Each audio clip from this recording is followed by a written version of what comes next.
I was looking at the numbers, today. Japan, their tax as a percentage of GDP is at 34.8%. In Kenya, we are at 15, less than half what it is here.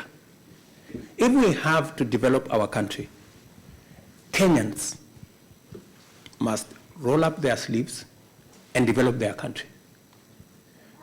Our country is not going to be developed by others. Our country is not going to be developed by aid. Our country is not going to be developed by debt. Our country is going to be developed by us. Japan is built by the Japanese using their own taxes.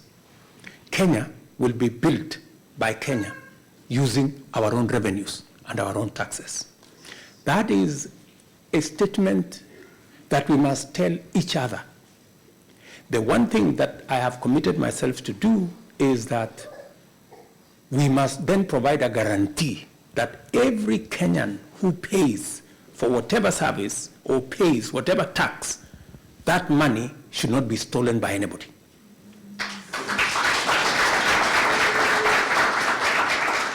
So long as we collect whatever tax we are collecting and we use it to grow our country, it is going to benefit us eventually. The one thing we must never do, and I will not do as president, is to say that there will be free lunch, that the country is going to be developed by borrowing money from other people, that the money is going to, that Kenya is going to be developed by others, and that it's going to cost us nothing to develop our country. That one I will not do, and I will not encourage you to do. And that is why I don't mind, People call me names. But you see, when you are doing the right thing, your conscience is clear that you are doing the right thing. And I will do the right thing for our country, irrespective of what names people call me, including Zakayo. So we have a program with the Japanese government in Mwea.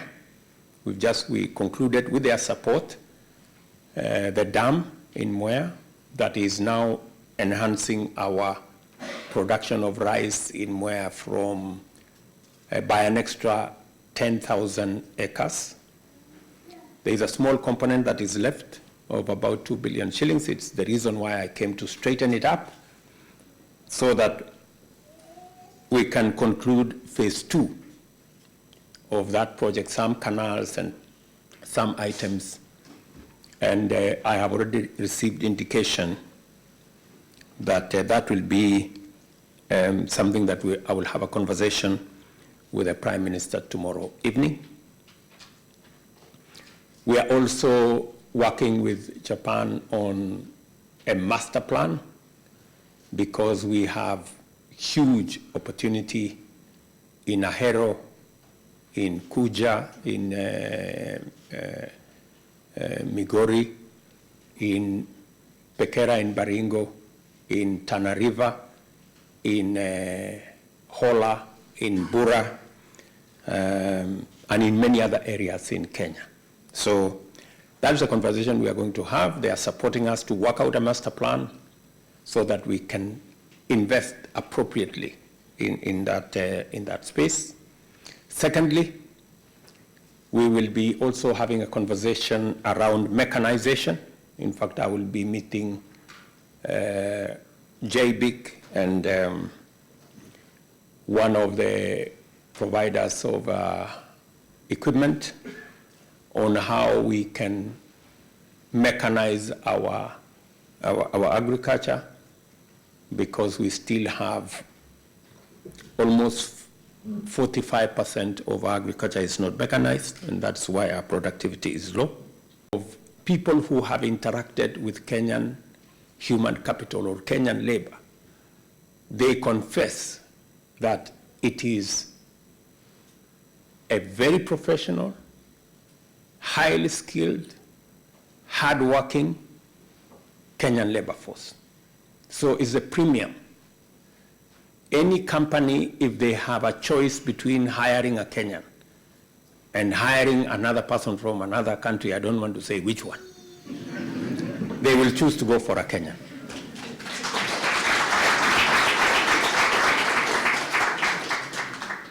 So because it's an asset that we have, we must make sure that we deploy it appropriately and we use it to drive our progress and our prosperity as a nation.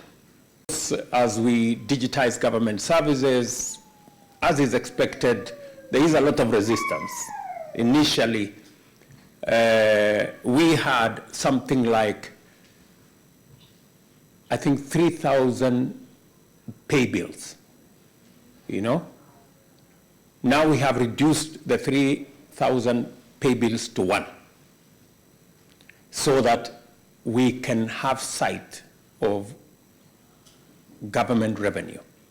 You may have heard the latest about school fees in Kenya, or money that is paid by parents. And some of the monies paid by parents, for example, in boarding schools, because we provide resources for learning in all our primary schools and secondary schools. What parents pay is boarding fees and maybe lunch. We are insisting because we realize that there are illegal levies charged by boards of management of schools that go into accounts that nobody knows.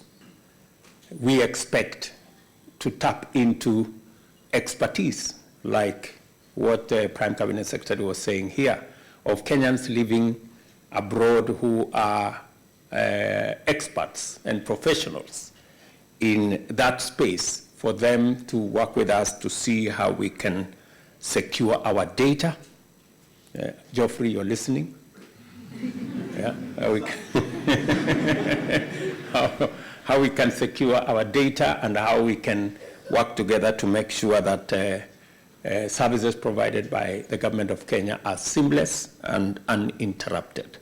The reason why we are signing some of the bilateral agreements is that in the past, because there wasn't, deliberate government, plan, many of the workers that found their way into the diaspora were either professionals like you, people who've gone out for scholarship, and some of the time, majority went to us domestic workers.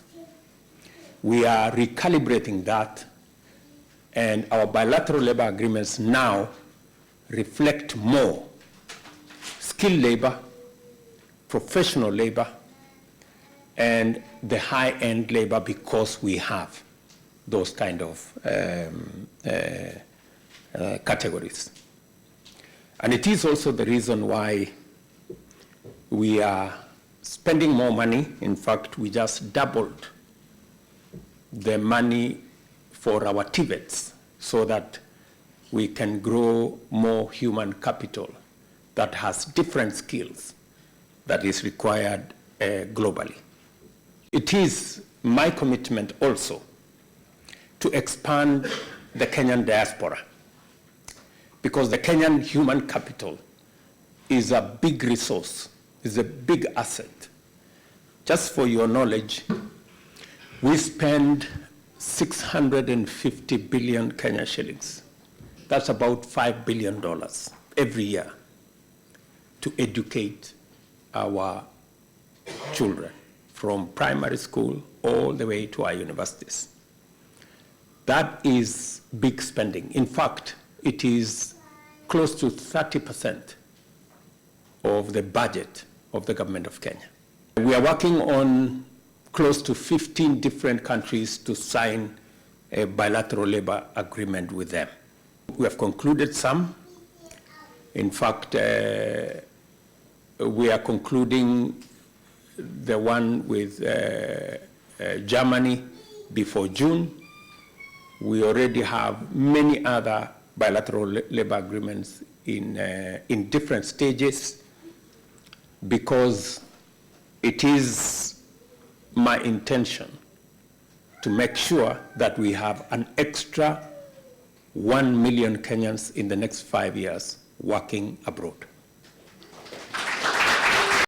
The diaspora are very strong. We want to consolidate and improve on our diaspora policy. When the department sends out its requests for ideas, please respond as early as possible. And we also need to acknowledge that in Japan, we've had strong relationship, and some of you, not all, but a good number of you may have come here on JICA scholarships. And we are therefore very appreciative to the government of Japan on that score. And our mission here, led by His Excellency the President, is really to consolidate that partnership.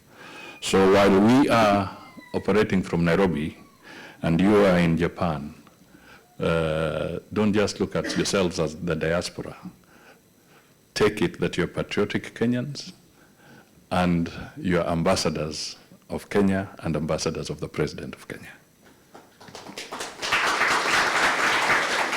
We want to collaborate in the area of support for the welfare of Kenyans in Japan here. We are committed to developing a welfare system for our community. The State Department for Diaspora Affairs has committed to collaborate with us in development of pre-departure orientations for Kenyans coming to Japan.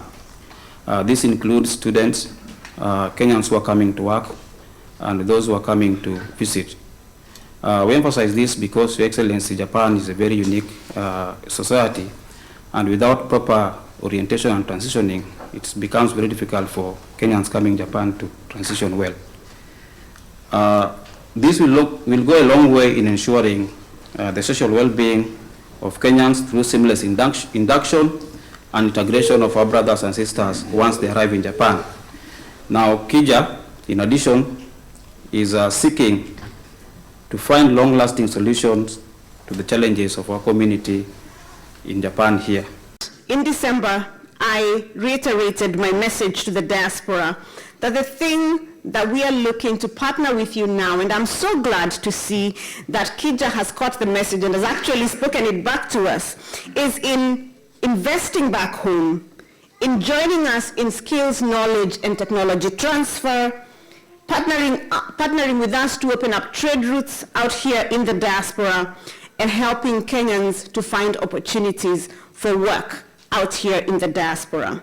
Our commitment, Your Excellency, is really to continue to do the work that we have put out here on this roll-up banner, which is really to protect, to engage, to empower, and to prosper the Kenyan diaspora.